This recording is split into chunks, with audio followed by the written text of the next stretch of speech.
Hey there guys, how are you? Let's lower the intensity down, turn the bass up. Oh yeah, you like that? Now today I'm making a video I've been wanting to make for a very long time. This has been on the back burner, the list of ideas. By list of ideas, I mean this old notepad I keep in my kitchen. I scribble and doodle on, I draw pictures of circus clowns and little puppies and mazes. And then every once in a while when I have an idea, I jot that down, and this is the next idea on the list. And today we're talking about movies that define my life. What is my life? It's like 80 montage workout videos with a little bit of Batman in there, sprinkle some baby oil, throw an explosion back there, and then put another guy who's obsessed with killing hookers. Okay, on a serious note, these are the movies that kind of define my life. These are the movies that built me up, kind of built my character, built my sense of humor. In one odd way or another, these are the movies that define me.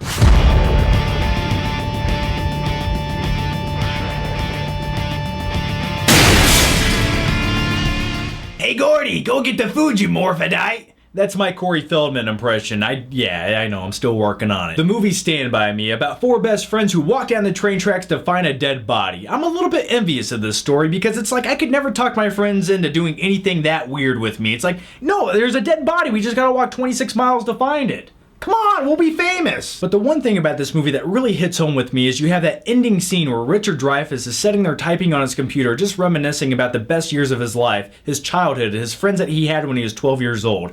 And he realizes something. He's like, I'm never gonna have it that good again. And I always think like that. I'm always looking back to my childhood and just thinking those were the best years of my life and I didn't even know it.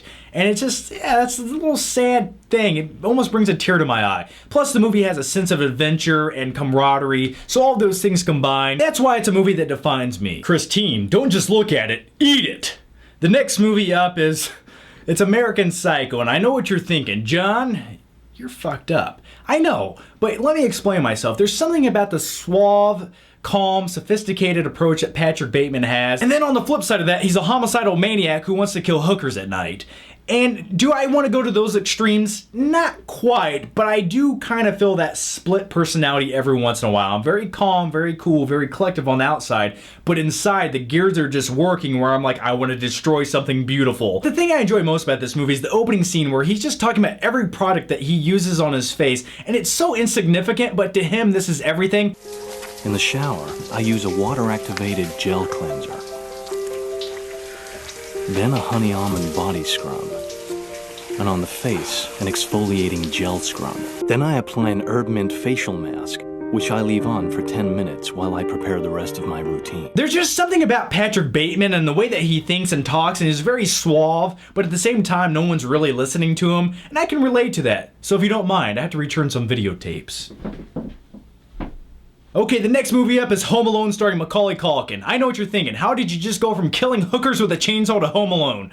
I don't know, but that's how my mind thinks. I wouldn't let you in my room if you're growing on my ass.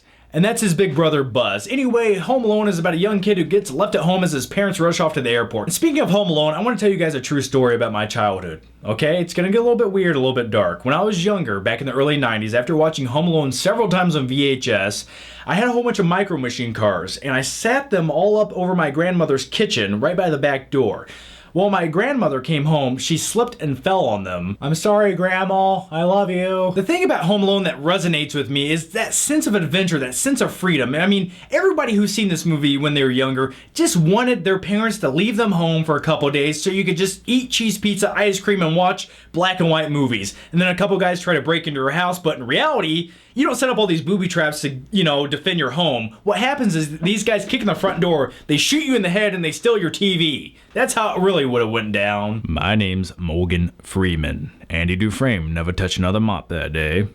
Next up, if you couldn't tell by my terrible Morgan Freeman impression, and one day I might get it, no I won't, it's the Shawshank Redemption. Now I know what you're thinking, John, this movie defined your life? Let me be honest with you, I remember back in the mid-1990s, as soon as this movie hit HBO and I watched it for the first time, I watched it over and over, and even at that young age, maybe 9 years old or so, I understood the movie. It really just hit home with me, and there's just something about that man's struggle. He's an innocent man, but he has to get out of the belly of the beast. And when you're doing hard time and your best friend's Morgan Freeman with that soothing voice, just relaxing, that calm demeanor, it really puts you at ease. And the thing I always took away from this movie is no matter how shitty your situation is, no matter how bad you're getting screwed over, figuratively and literally, the sisters in the mop room, you guys know what I'm talking about. Thing is, this guy got out of the situation. You know, he did what he had to, and he also made the assholes who were kind of responsible for keeping him there pay for it. Yeah, The Shawshank Redemption, instant classic, a movie that kind of inspires me but also depresses me at the same time. I really like that combination. It was never about the money, it was about us against the system. It was about showing that the human spirit is still alive while everyone else is minching down the freeways in their metal coffins.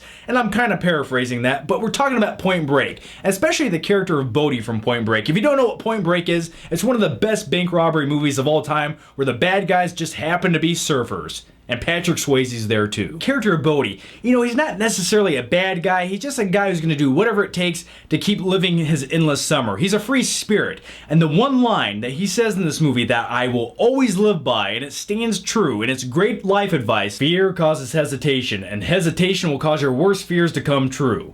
That's just good advice. I never said thank you. And you'll never have to.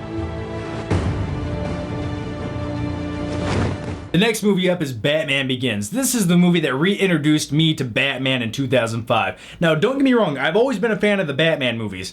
Well, all except the ones that Joel Schumacher made. The thing about Batman is he's a loner, and he's also a billionaire playboy who has to put on an act, but at night he dresses up like a giant bat. And it's like, I think I could do that. Now, do I have the martial arts fighting skills to pull it off? Maybe not, but I look cool in the suit and drive around in the Tumbler. And then I fall off a building and die. This next movie was inspiration for my high school academic career. What do I mean by that? I skipped class every chance I possibly could. It's Ferris Bueller's Day Off.